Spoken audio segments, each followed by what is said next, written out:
Now, 20 more plants and animals have been added to Australia's list of threatened wildlife. The total number of endangered species and ecosystems now stands at almost 2,250. The new listings include lizards, a sea snake, crayfish and 15 types of plants, including a type of waratah. It's a real sign that our national environmental laws are broken and need to be repaired. There's some amazing creatures that have been added to the list, sadly. A couple of standouts for me is this the Maritz leaf-tailed gecko that sort of runs north of Sydney up to the Queensland border.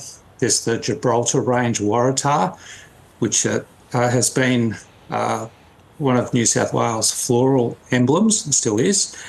And there's an extraordinary dusky sea snake way over that lives in the coral reefs a couple of hundred k's off the WA border, off the WA coast. Extraordinary species united by deep evolutionary history going back millions of years, but also united by the fact that they're threatened by some very similar processes, including habitat loss and climate change.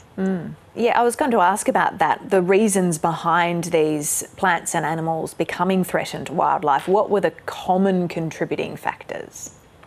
Well, if we take a couple of them, if we take the Maritz gecko, they live in big old trees up on the coastal area of New South Wales.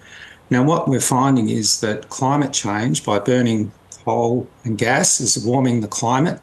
That's leading to more intense and more regular bushfires. Those bushfires are really knocking the big old trees that the gecko lives in. If you go way over to WA, a couple of hundred k's off the coast, the dusky sea snake, it's getting hammered by the warming of the ocean caused by burning coal and gas, and those heat waves are really knocking those populations of sea snake. Now, at the moment, we've got a situation where, ironically, where the dusky sea snake lives is also an area that Woodside are looking to develop further gas fields. So on one hand, we're trying to protect the species. On the other, we've got a government looking at approving more gas and coal developments. As I mentioned before, this addition of 20 more comes just a month after 13 others were added to the list. Just how fast is this list growing, and how common is it for plants or animals to be, or ecosystems to be taken off this list? Yeah, it's a really good question. In 2023, there was almost like double the number of species added to the list that had ever been added before. So yes, it's a concern that we've got more species being added to the list, and getting them off the list takes a lot of time because we need to have strong laws to make sure that their habitats are not bulldozed or knocked over. We need to make sure that we've got enough funding for the recovery plans to support these species. And at the moment, for every dollar that the Australian government spend, less than a cent is spent on protecting our environment. So we need to make sure we've got strong laws and the money to make those laws work and to restore our country and the species that we depend on. And that's the sort of underlying thing that really concerns me, is that we know that about half the Australian economy is dependent on nature.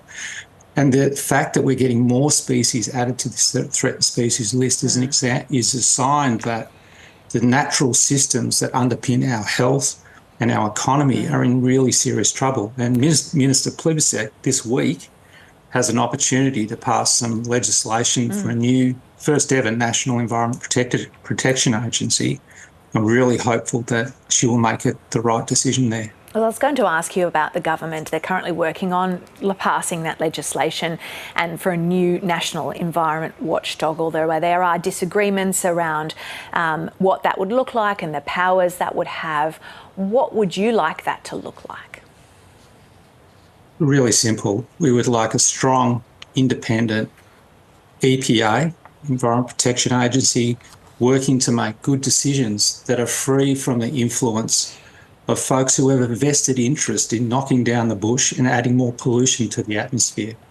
And Minister Plibersek and Prime Minister Albanese have the opportunity this week to make a good decision to get a strong national EPA. We know that Senator Pocock has been working hard with other parties and independents to try and get that up, and we really hope it's successful this week.